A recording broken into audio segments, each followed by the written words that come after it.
we're standing in front of the church of Santa María Infraportas of Foligno. It is the oldest basilica in Foligno. Documents date it to at least the 11th century, all the way up to the 13th century. There was work on this building. And unfortunately, in what we would call unhappy restoration in the 19th century, they took out the rose window and they replaced it with this bipartite window up here called the bifore. These women are walking along. This is the town of bicycles, let me tell you, Foligno, because it's flat. And you can see this yellow stone here, also used in restoration. It's rather unfortunate. They did save the splendid medieval columns. The columns might date from the 11th to 12th century. It's a windy day in Foligno. You might hear wind in the background. Now let's go up towards the door here. And I'd like to zero in on a couple of the capitals of the columns.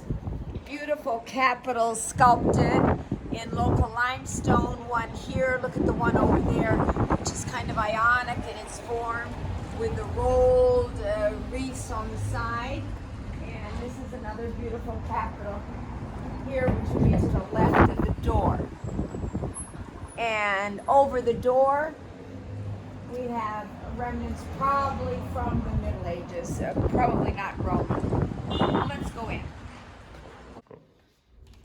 Santa Maria Infraportas has been restored, and it was restored in the 19th century as well, and we talked about the rather sad restoration of the exterior.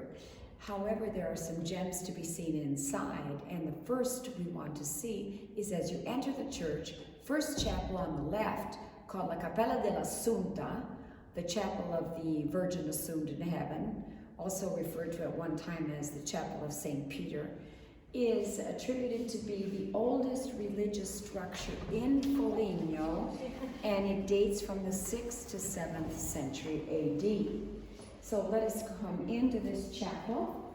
We're going to talk about the fresco of the 12th century over the altar. But first I'd like to show you this. Unfortunately, somebody's putting in an offering, hence you're hearing the coins dropping.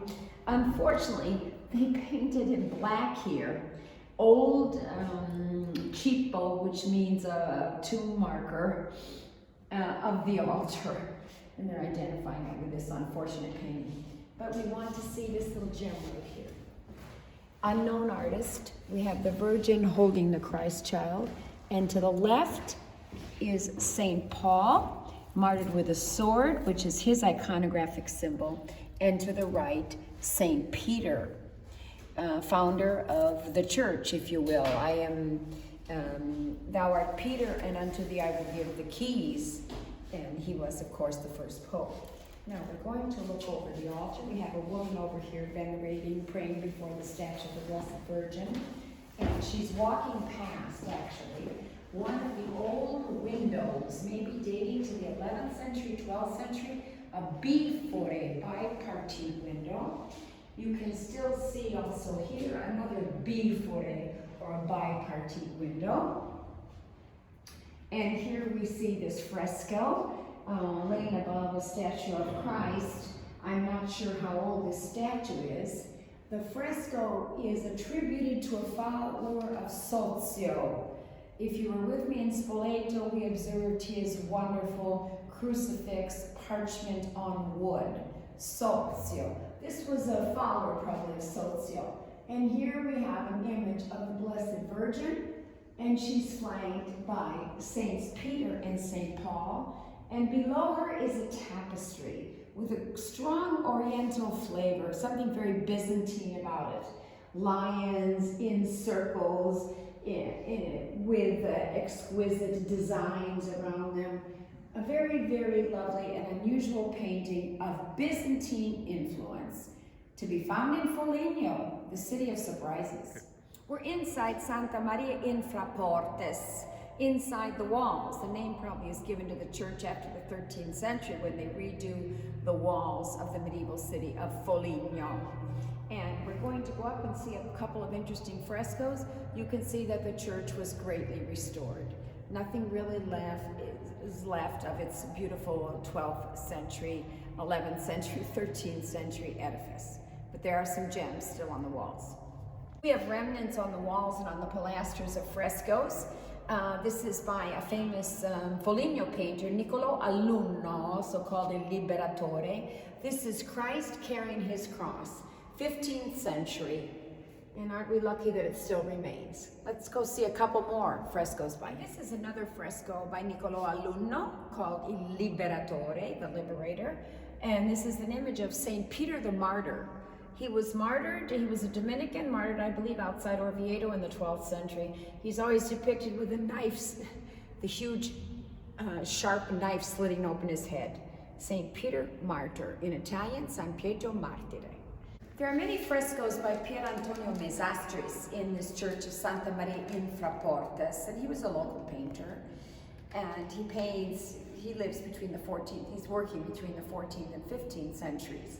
And in this fresco of Saint Lucy, we can see her eyes on a plate. She was martyred under the reign of Diocletian in Sicily in the 4th century AD. Her eyes on a plate are the iconographic symbol of Saint Lucy. And next to her, we have an unusual saint that you may never have heard of, and I hadn't before I came to visit this church, Foligno, the city of surprises. This is Sant'Amico, Saint Friend. And he was an 11th century Benedictine, we can see by his habit, who lived in an abbey in the Marches region, which is to the east of us. His iconographic symbol is the wolf, but the wolf with a saddle on it, the wooden saddle, usually on a donkey. Why is it? The wolf was about to attack the asino, or the donkey, that the Benedictine friars used to carry their firewood and so forth, and he tamed the wolf.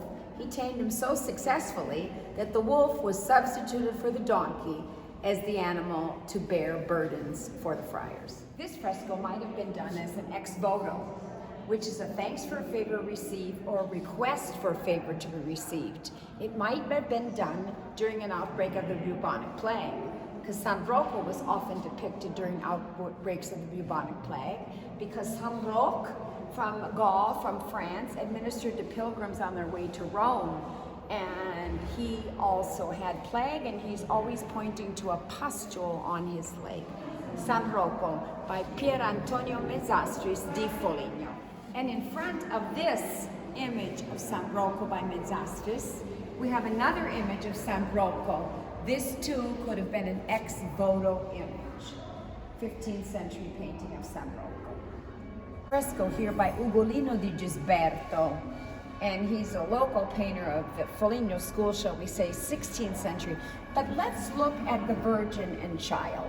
She's flanked by John the Baptist here on the left, by an unknown saint on her right. But let's look at the Christ child. He's wearing coral beads.